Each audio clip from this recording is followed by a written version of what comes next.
Hey, this is Rico Nasol coming back at you again. Does your team have problems thinking beyond themselves? Well, building a team that is diverse in thought, background, life experiences can help you get past that. So let's get into it.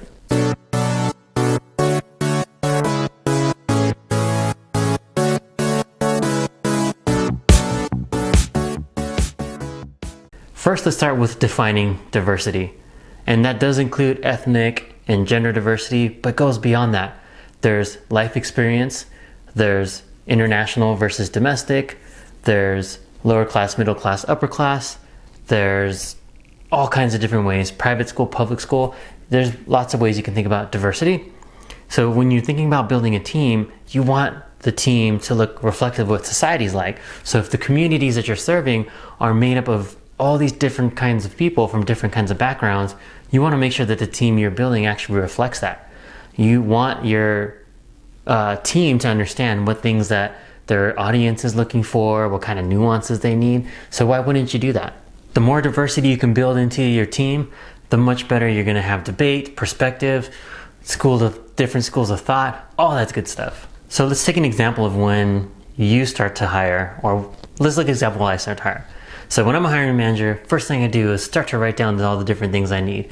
Let's take a video editor, for example. If I'm hiring a video editor for trailers or promo spots or content, the first things I'm going to think of are film school degree, 7 to 10 years experience, have they worked for an agency or a studio or something like that before, and are they familiar with Premiere? That's pretty much how I start my list. Now looking at that list, you would think, wow, that person's gonna hit the ground running. They already know what they're gonna do. But what do you think is wrong by starting off your profile with that checklist? Well, the pros actually start to become the cons when you start to look at this checklist, right? You're really narrowing your search into that 7 to 10 years, Premiere, film school, and been at an agency or studio. That really narrows your list down. So let's start off with film school. When you get people with a film school degree, what did they all study? They all studied probably the same films, the same techniques. All those things are taught within school. So if you're just getting people with that film school background, they're being trained the same exact way. Now, let's look at the experience from studios or agencies. You're getting people that are pretty much doing the same things that the teams before them did, and probably what the teams after them will do at these agencies.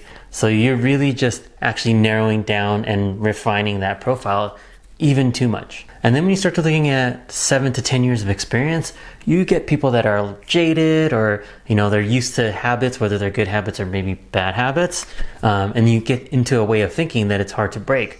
So 7 to 10 years is probably when you start to build those habits, or they've been established already. And when you're doing that, when you have those habits and you've been building that experience for such a long time, your perspective becomes pretty familiar or similar to other people. As for Premiere, I've seen tons of editors that do amazing work with iMovie, like all kinds of different things. iMovie's made an example, stretch, but still, why does it have to be Premiere? As long as you know editing, you should be able to figure out how to use the tools to actually make the edit. We can debate that one another time. So as you can see with these requirements, this checklist, you start to build out a homogeneous team that starts to think the same, feel the same, smell the same, act the same. You're not really getting that different perspective or that out of the box thinking that you could get when you start to add different perspectives. So we started to rethink about how we look at video editors. So we started to rethink how we approach looking at editors. We started to look beyond film school. Film school wasn't a requirement. We started to look beyond your traditional agencies and studios. What are people doing out there in social? What are people doing that are teaching themselves? We wanted to get people earlier in their careers, even fresh out of college, because they're consumers of a lot of this content we're creating, and they're part of the target audience. So if they're part of the target audience, they should have a better feel of what they're like, as opposed to someone who's been doing it for 10 years. And then lastly, like I said, you can edit on almost any non-linear editing software that's out there.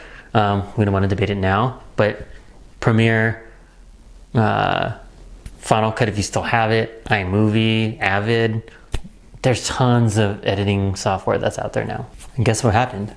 When we opened up this search, The amount of talent we got was insane. Did we have to understand what we had to lean into and lean out of, and what things we were willing to coach or not to coach? Or of course we did. If people haven't worked in the entertainment industry, there is a learning curve, but it's easier to teach them those things than have to teach a perspective. You can't teach perspective. And just by shifting that approach, our team became more diverse, our funnel became more diverse. We're starting to change the industry in general.